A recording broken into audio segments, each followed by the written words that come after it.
What one mistake ended your career? I was working at a builder's merchant's. Customer calls to place order over the phone, not unusual, and wants to give me the card details there and then. Red flag. I initially refused, but another member of staff vouched for them as they were regulars. Put the order through, knowing that whoever came to collect would need to come into the office for their paperwork before loading, so we would have them on CCTV if it did turn out to be suspect. Only the yard crew didn't follow process. When a van turned up for the goods, they loaded it all up and sent them away without asking for any kind of ID or manifest. The payment card was later reported as stolen, and the staff member who vouched for the customer denied even being in that day, which was a fudging lie as she never took time off. I got fired and everyone else got to keep their jobs. Story 2. I worked retail pharmacy for 10 years. One day in the drive-thru we had a belligerent patient. Guy's doc sent his script to our other chain about 1.5 miles down the road. We were on the same street. Addresses get mixed up all the time. No biggie, give me 10 minutes and I'll have it ready. Dude just starts laying into me for no reason. Calls me an idiot. Calls me incompetent. Says he knows where his doctor sent it and I'm a lazy, lying piece of crap. Etc., etc. After a few minutes going back and forth, with this guy yelling loud enough in my drive-thru that other staff inside the store can hear him, I tell him he needs to leave and find a new pharmacy. Guy lays into me again. Refuses to leave.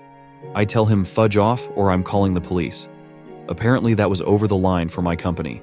No interview with HR, no discipline, no suspension. Just straight up fired my ass about 3 weeks later after internal investigation. Story 3. I was the assistant director at a summer camp. One of the very last nights was a sleepover night where all of the campers were there, but not all of the regular day staff. 2 of the counselors were caught drinking beer, and in an attempt to weasel his way out, one of them told the head of the camp that I gave him permission to do so. I most definitely had not. While I didn't get fired on the spot or have my year-end bonus withheld like the other 2, I was told I wouldn't be asked back again for next year, where there had already been talks of me being a full director in the future. Story 4. I was a part-time intern making $9 an hour, and my boss asked if I had any plans for the weekend. I had said I was going to buy a new car, very much old and used as that's what I could afford, and he asked if I was buying a brand new car. My response was that my budget isn't big enough for a new car, and a couple weeks later during my 1-year review, my manager said they didn't have the work for me and that I was disrespectful for telling the boss I didn't make enough money. At the time, I was living comfortably as a college student, just needed different transportation. I tried not to be disrespectful, but apparently I was. Story 5. I got made redundant and was immediately headhunted by a rival company.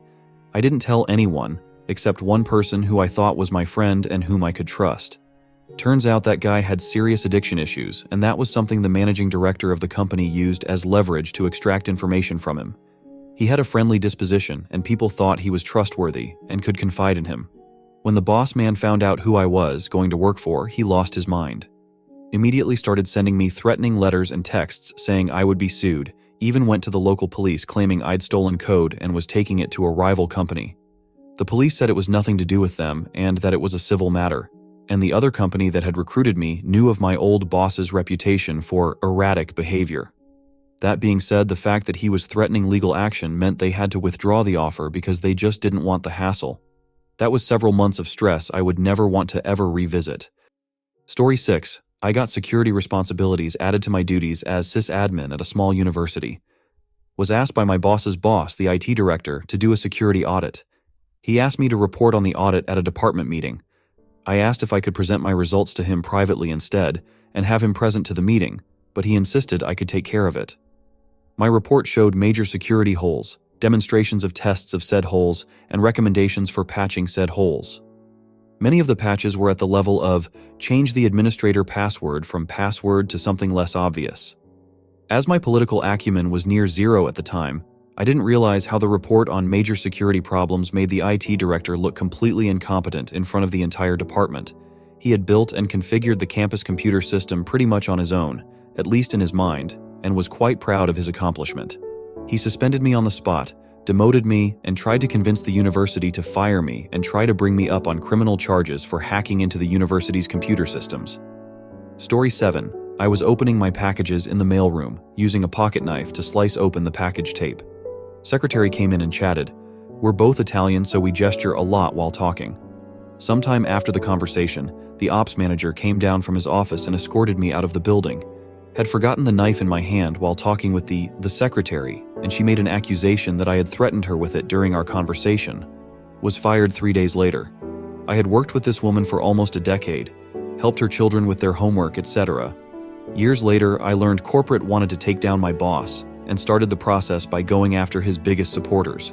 I was the third domino to fall. After I was railroaded, almost 40% of the branch's staff left the company. I guess the secretary was in on it and leapt at any excuse to take me out. Story 8. I worked at a prison. I had been there for about 7 years and I knew I was most qualified, so I applied for the open sergeant's position. I got it, which is where this story starts. As a sergeant, it was my job to do investigations and document the findings whenever an inmate alleged his life was in danger. I would do the investigation and do a report on my findings, and it would get sent to the warden for them to interpret the evidence and make a final decision. So, one day, an inmate gets beat up on a building I was in charge of. This inmate had never spoken to me and had never told anyone he was having friction with his cellmate. Well, when questioned about it, the inmate said he had told me he needed to be moved, and I told him I would. Initially, my supervisors believed him, but after I pulled up the surveillance camera that showed I had never even gotten down to that area that night due to being on a mission from another one of my supervisors all night, they admitted I hadn't talked to him. However, the higher-ups needed someone to blame, and because it was my area, I got the blame and got fired. Story 9. I got written up and pushed out of the company for farting in the wrong place.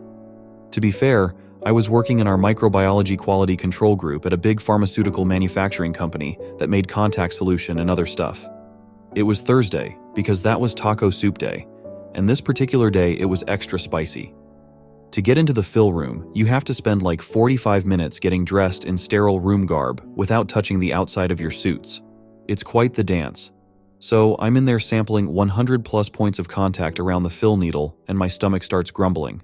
It's the end of the day, I don't want to leave and get dressed again. I look around and there are a few ladies working upstream on the conveyor belt looking for jams or whatever, and immediately after the fill needle, it goes out a little cutout in the window to be immediately packaged. The fill room itself has these cascading air pressures blowing away from the fill needle and is super loud.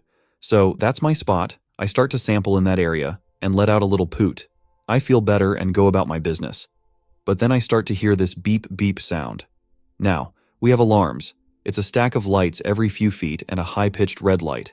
If there is a jam in the track somewhere, a blue alarm is something else, but this time a yellow alarm is going off. I look around unconcerned and see the ladies upstream are laughing their asses off. I look out to the packaging area and everyone is staring in the window at me.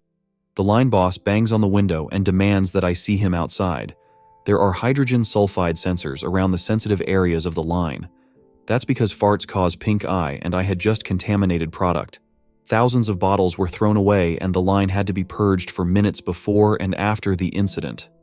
It took 15 minutes to properly disrobe. The whole time the rest of my QC department came to stare and laugh at me through the windows. You don't get naked L and they have to supervise you changing to make sure you do it right. When I got out, I had to sign several forms that claimed that I farted in the fill room. I got written up for it, but in my defense, so did the guy who trained me since he didn't mention the yellow alarms apparently. My boss let me go home early and I was forced out soon after.